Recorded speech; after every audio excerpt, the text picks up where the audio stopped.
Kami dari kelompok 8 yang terdiri dari Margareta Trilestari, Maratus Solihah, dan Lutfiana Wandasari akan mempresentasikan mata kuliah Konsep Dasar IPA SD dengan materi Bumi dan Tata Surya. Tata surya adalah kumpulan benda langit yang terdiri atas sebuah bintang yang disebut matahari dan semua objek yang terikat oleh gaya gravitasinya. Susunan tata surya terdiri dari matahari, yaitu bintang yang jaraknya paling dekat dengan bumi. Planet, yaitu benda langit yang mengitari matahari yang berbentuk bulat dan merupakan satu-satunya objek dominan di orbitnya. Asteroid merupakan benda langit yang berukuran kecil yang bertebaran di langit. Satelit merupakan sebuah benda langit yang mengelilingi planet. Komet juga disebut sebagai bintang berekor. Meteorit merupakan benda-benda langit yang berukuran kecil dan berada di angkasa. Menurut Sidang Umum Perhimpunan Astronomi Internasional atau International Astronomical Union yang diselenggarakan di kota Praha, Ceko, pada tanggal 24 Agustus 2006 menghasilkan definisi baru tentang planet. Planet yaitu benda langit yang mengitari matahari yang berbentuk bulat dan merupakan satu-satunya objek dominan di orbitnya. Ciri-ciri planet menurut Perhimpunan Astronomi Internasional yaitu mengorbit ke matahari, berukuran cukup besar sehingga mampu mempertahankan bentuk bulat, mempunyai massa yang cukup bagi gaya gravitasinya, telah menyingkirkan objek-objek lain di sekitar orbitnya, tidak memiliki sumber cahaya, dan memiliki satelit. Planet pada tata surya dapat dibedakan menurut posisinya terhadap orbit bumi, sabuk asteroid, serta ukuran planet. Menurut posisinya terhadap orbit bumi, 1. Planet inferior, yaitu planet yang berada di antara orbit bumi dan matahari, seperti planet Merkurius dan Venus. 2. Planet superior, yaitu planet yang berada di luar orbit bumi, seperti planet Mars, Jupiter, Saturnus, Uranus, dan Neptunus. Menurut posisinya terhadap sabuk asteroid. 1. Planet dalam, yaitu planet yang terletak di sebelah dalam sabuk asteroid, seperti planet Merkurius, Venus, Bumi, dan Mars. 2. Planet luar, yaitu planet yang terletak di luar sabuk asteroid, seperti planet Jupiter, Saturnus, Uranus, dan Neptunus. Menurut ukurannya. 1. Planet raksasa atau planet Jovian, seperti planet Jupiter, Saturnus, Uranus, dan Neptunus. 2. Planet kebumian atau planet terestrial, seperti planet Merkurius, Venus, Bumi, dan Mars. Nama dan ciri-ciri planet. 1. Merkurius. Jarak dengan matahari sekitar 58 juta kilometer. Waktu rotasi 59 hari. Waktu revolusi 88 hari. Suhu planet yang menghadap matahari mencapai 430 derajat Celcius dan bagian yang membelakangi matahari bersuhu 180 derajat Celcius. Memiliki diameter sekitar 4.879 km dan tidak memiliki satelit. Yang kedua, Venus. Jarak dari matahari 108 juta kilometer. Waktu rotasi 243 hari. Waktu revolusi 225 hari. Suhu rata-rata 462 derajat Celcius. Diameter sekitar 12.104. Tidak memiliki satelit dan cincin. Yang ketiga, Bumi. Jarak dengan matahari sekitar 150 juta kilometer. Waktu rotasi 24 jam. Waktu revolusi 365 hari, suhu rata-rata 15 derajat Celcius, tetapi terasa lebih panas yakni 33 derajat Celcius. Diameter sekitar 12.742 km dan memiliki satu satelit yaitu bulan. Keempat, Mars. Jarak dengan matahari sekitar 218,54 juta kilometer. Waktu rotasi 25 jam. Waktu revolusi 687 hari, memiliki diameter sekitar 6.779 km, rata-rata suhu 13,85 derajat Celcius, serta memiliki dua satelit, yaitu Phobos dan Deimos. Kelima, Jupiter. Jarak dengan matahari sekitar 776,43 juta kilometer, waktu rotasi 10 jam, waktu revolusi 11 tahun, suhu rata-rata permukaan minus 108,15 derajat Celcius, diameter Jupiter 139.820 km, serta memiliki 79 satelit dan cincin.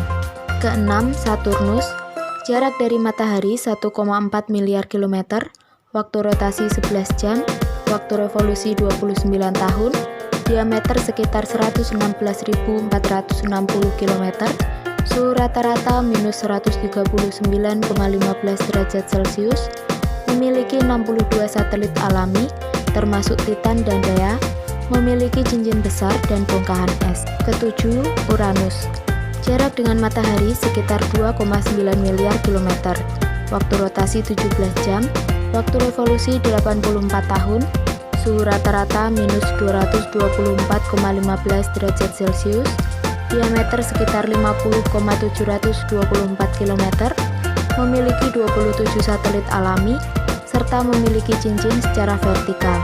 Yang kedelapan, Neptunus, jarak dari matahari sekitar 4,4 miliar kilometer, waktu rotasi 16 jam, waktu revolusi 165 tahun, diameter sekitar 49,224 km, suhu rata-rata minus 214 derajat Celcius, memiliki 14 satelit alami, serta memiliki cincin. Struktur bumi terdiri dari 1. Kerak bumi atau crust. Kerak bumi merupakan kulit bumi bagian luar atau permukaan bumi. Lapisan kerak bumi dan bagian di bawahnya hingga kedalaman 100 km dinamakan litosfer. Susunan kerak bumi yaitu terdiri dari feldspat dan mineral silikat. Yang kedua, selimut atau selubung bumi atau mantle. Lapisan ini juga disebut juga astenosfer. Selimut atau selubung merupakan lapisan yang terletak di bawah lapisan kerak bumi. Tebal selimut bumi mencapai 2.900 km dan merupakan lapisan batuan padat. Yang ketiga, inti bumi.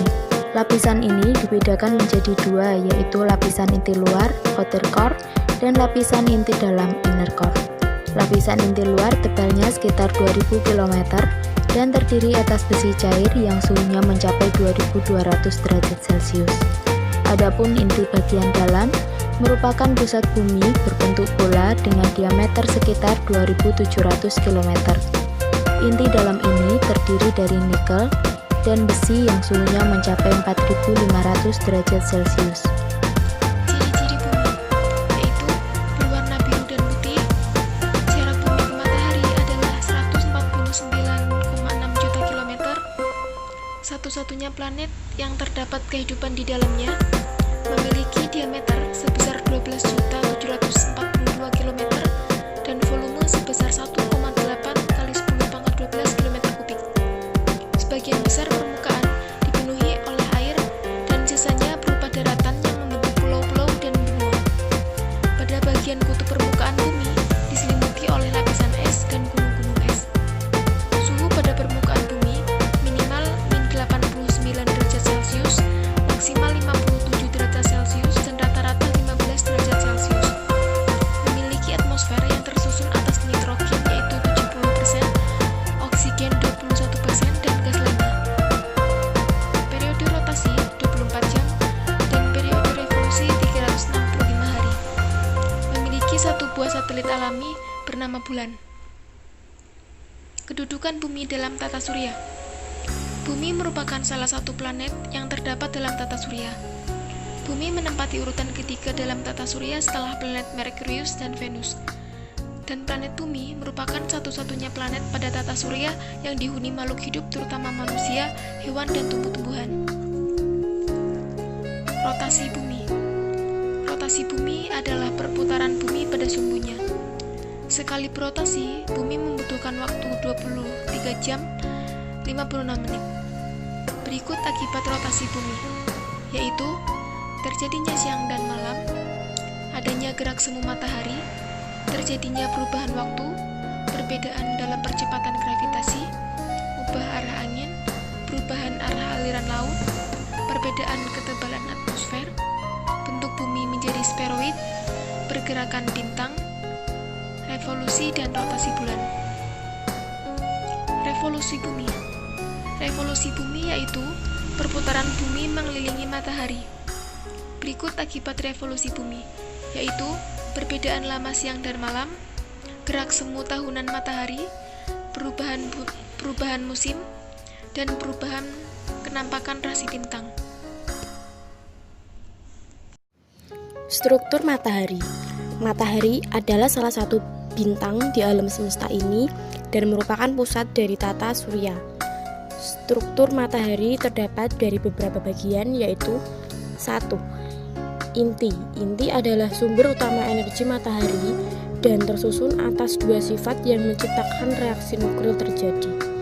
Inti dari matahari tersusun atas atom proton yang merupakan atom bermuatan negatif, elektron bermuatan negatif, dan neutron yang merupakan atom netral. Yang kedua, zona radiasi. Wilayah ini merupakan wilayah di luar inti matahari yang berfungsi mentransformasikan energi dari inti matahari ke segala penjuru permukaan matahari. Yang ketiga, zona konveksi. Di zona ini, energi panas matahari akan ditransferkan lebih cepat dibandingkan di zona radiasi. Yang keempat, fotosfer. Lapisan ini merupakan permukaan matahari yang dapat kita lihat dengan bantuan teleskop atau filter matahari. Suhu fotosfer sekitar 5.800 derajat Kelvin. Sebagian besar cahaya matahari yang diterima bumi adalah energi yang dihasilkan dari fotosfer. Yang kelima, sunspot atau bintik matahari. Bintik matahari merupakan daerah yang suhunya lebih rendah dari fotosfer, yaitu 2.800 derajat Kelvin. Yang keenam, kromosfer. Kromosfer berada di atas lapisan fotosfer dengan ketebalan 2000 meter. Dalam kromosfer, energi terus disebarkan dengan radiasi atau warna yang dipancarkan cenderung kemerahan. Yang ketujuh, zona transisi. Zona transisi memiliki ketebalan hanya sekitar 100 km dengan suhu yang cenderung naik drastis hingga mencapai 2 juta derajat Kelvin. Dan yang terakhir, korona. Korona adalah lapisan terluar matahari dan dapat terlihat seperti mahkota dalam gerhana matahari. Korona sangat tipis dan samar dalam gerhana matahari. Fase bulan. Fase bulan merupakan perubahan bentuk bulan jika dilihat dari bumi. Perubahan ini bisa terjadi karena di luar angkasa, bulan selalu berputar mengelilingi bumi. Hal ini dinamakan sebagai revolusi bulan. Adapun beberapa fase-fase bulan yang terdiri dari 1. Fase new moon adalah fase di mana bulan menjadi konjungsi antara matahari dan bumi. Maksudnya, bulan menjadi jembatan yang berada di tengah-tengah matahari dan bumi. Yang kedua, fase waxing crescent atau hilang awal bulan atau bulan sabit awal. Setelah mengalami fase new moon, bulan bergerak meninggalkan konjungsi atau titik tengah antara matahari dan bumi. Selama fase ini, bagian bulan yang terkena cahaya matahari hanya kurang dari setengah. Dan yang ketiga, fase first quarter atau paruh awal. Bulan terus bergerak dan kini berada di seperempat lingkaran dari posisi awal. Karena posisinya sudah pas, maka bagian matahari yang bersinar pun tetap terkena di setengah bagian bulan. Yang keempat, fase waxing gibbous atau cembung awal. Setelah melewati seperempat putaran bulan, maka fase selanjutnya dinamakan waxing gibbous. Saat ini bulan berada agak di belakang bumi. Bagian yang terkena cahaya matahari adalah 3/4-nya. Yang kelima, full moon atau bulan purnama. Fase full moon adalah fase di mana matahari, bumi, dan bulan berada pada satu garis lurus. Mirip seperti fase first quarter. Bedanya, bulan berada di belakang bumi, sehingga cahaya matahari yang seharusnya menyinari bulan tertutup oleh bumi yang ukurannya lebih besar. Yang keenam, waning gibbous atau cembung akhir. Setelah melewati setengah putaran, fase bulan kembali ke awal. Pergerakan bulan terus ke barat sehingga cahaya matahari sedikit tertutup oleh bumi. Yang ketujuh, third quarter atau paruh akhir. Fase ini adalah saat di mana posisi bulan sudah mencapai 3/4 putaran. Karena letaknya, cahaya matahari menyinari setengah bagian bulan, sehingga dari bumi, bulan terlihat setengah lingkaran. Biasanya fase ini terjadi di tanggal 21, 22, dan 23. Yang terakhir adalah waning crescent atau hilal akhir bulan atau bulan sabit akhir. Seperti namanya, fase ini merupakan saat di mana bulan kembali berbentuk sabit. Setelah fase ini, bulan akhirnya kembali ke posisi awal, yang biasa disebut new moon.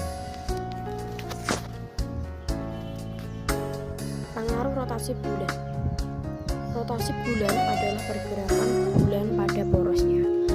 Arah putaran bulan berotasi biasanya adalah dari barat ke timur. Ada pula akibat dari rotasi bulan. Pada bulan sendiri akan berakibat bulan akan selalu terlihat dalam posisi yang sama saat dilihat. Hal ini karena waktu yang dibutuhkan bulan untuk sekali berotasi adalah 29,5.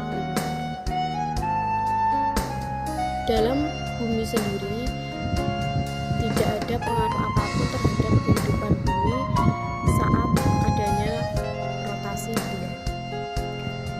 Sekian presentasi dari kelompok kami. Apabila ada kekurangan mohon dimaklumi. Semoga ilmu dari kami bermanfaat. Terima kasih.